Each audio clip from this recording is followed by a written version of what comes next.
Ustadz Yahya Waloni bukanlah seorang biasa. Ia adalah mantan ketua Sekolah Tinggi Teologi Calvinis di Papua. Seorang pendeta yang telah mengabdi selama bertahun-tahun, mengajar, membimbing, bahkan melahirkan banyak calon pendeta di wilayah timur Indonesia. Namun siapa sangka, pria asal Minahasa ini justru berbalik arah, menempuh jalan yang berbeda menjadi seorang Muslim. Pencarian kebenaran bermula saat ia mendalami ilmu perbandingan agama. Sebagai seorang teolog, Yahya tak puas hanya memahami agama Kristen.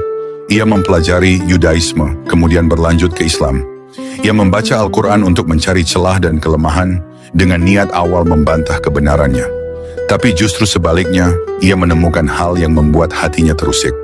Ia melihat benang merah yang sangat jelas. Kisah Nabi Ibrahim, Nabi Isa atau Yesus, dan Nabi Muhammad SAW memiliki kesinambungan yang sempurna dalam Al-Quran.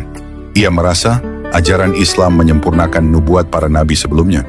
Ia mulai mempertanyakan kenapa Isa dipandang sebagai Tuhan dalam ajaran lamanya, padahal dalam Islam, Isa adalah nabi yang agung, bukan Tuhan. Puncak kegelisahannya hadir dalam bentuk pengalaman spiritual tak biasa. Di sebuah sore Ramadan, ia bertemu dengan seorang pria penjual ikan di depan rumahnya. Pria ini berpakaian bersih, bersorban, berjanggut, dan membawa sepeda. Yang mengejutkan, pria ini tak berbau ikan sama sekali.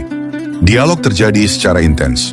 Penjual ikan itu mengajaknya berdiskusi soal Tuhan, kenabian, dan makna kehidupan. Yahya terkesima oleh kedalaman kata-katanya. Istrinya bahkan sempat menyangka ia berbicara sendiri, karena sosok itu seperti tidak terlihat oleh orang lain. Pertemuan dengan penjual ikan terjadi 3 kali dalam 3 hari berturut-turut. Pada pertemuan terakhir, pria itu memberinya selembar kertas bertuliskan ayat-ayat Al-Quran. Tak lama setelahnya, pria itu tak pernah muncul lagi. Yahya merasa ini adalah petunjuk dari Allah. 18 Ramadan, ia memutuskan untuk bersyahadat secara sadar dan ikhlas.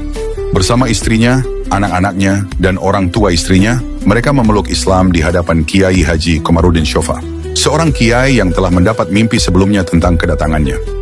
Tidak lama setelah menjadi Muslim, Yahya diuji. Saat khutbah Idul Fitri pertamanya, ia pingsan dan dinyatakan mati suri oleh dokter. Namun beberapa saat kemudian, Allah mengembalikannya. Ia bangkit dan melanjutkan perjuangannya sebagai da'i. Peristiwa ini semakin menguatkan keyakinannya bahwa Islam adalah jalan yang benar. Kini, Ustadz Yahya Waloni dikenal sebagai pendakwah yang penuh semangat dan keberanian. Ia mengisahkan kisah hijrahnya bukan untuk kesan dramatis, tapi sebagai pelajaran hidup dan bukti nyata bahwa hidayah Tuhan bisa datang dari jalan mana saja, bahkan kepada seorang pendeta sekalipun. Allahu Akbar.